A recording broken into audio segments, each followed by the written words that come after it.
Forge, Chapter 38. I passed Gideon in the hall. He was carrying a tray of wine glasses and a bottle to the newly arrived gentleman. "Pardon me," I started.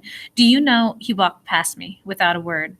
The kitchen was as crowded with so many tables and chairs and crates and kegs that there were hardly room to turn around. The wall was filled with shelf after shelf of fat ceramic jars, green glass bottles, boxes for cutlery and spices, and crockery plates and wooden bowls. Extra chairs hung from the hooks on the beams where the wall met the ceiling. 4 pots bubbled over the flames in the hearth, and the lid covering a massive pan peeked out from the heap of glowing coals. Most curious of all was the bird sitting in the cage on the table closest to the fire.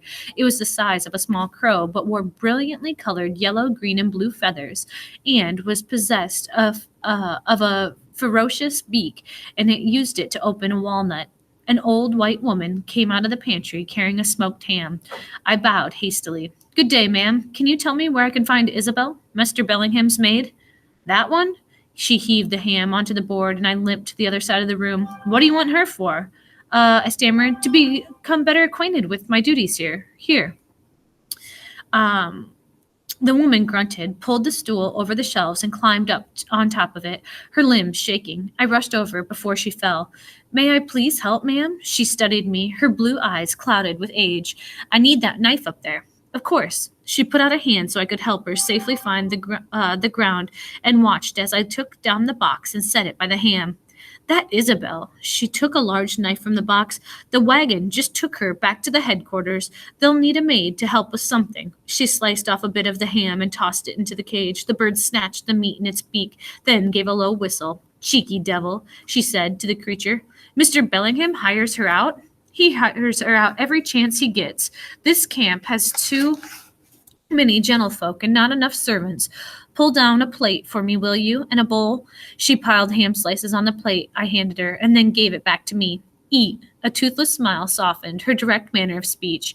She did not have to say it twice. I sat down, grabbed a fork, and speared a piece of meat and stuffed it into my mouth. The taste was indescribable, but better than that was the satisfying sensation of swallowing, and then the luxury of another and another and another piece waiting on my plate.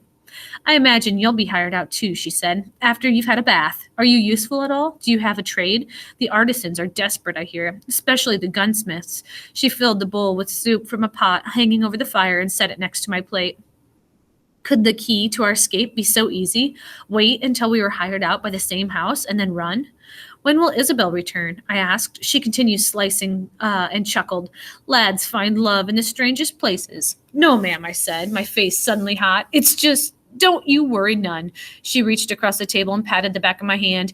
"I raised 8 sons and a score of grandsons. I know a few things about lads, I do. Your secret's safe with me." My mouth opened, but for the life of me I could not think of a lie.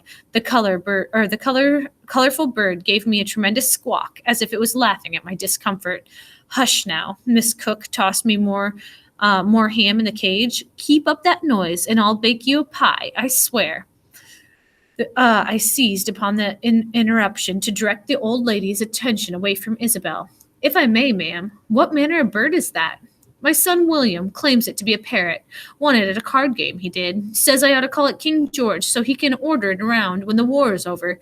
She gave a soup over the fire a stir. "William's a fine card player. Lord forgive him. Have you heard of him? Edward Farnsworth, cook of the 5th Pennsylvanian Regiment. Blasted fools, too old to be in the army, but he won't listen to his mother or his wife." I wiped my mouth. Are there many parrots in Pennsylvania?" She laughed at that. "Goodness, no. The sailor who lost the card game came across it in some heathenish place." She limped back to the table and picked up her knife again. "Ought to be grateful. Imagine if my William had won himself an elephant.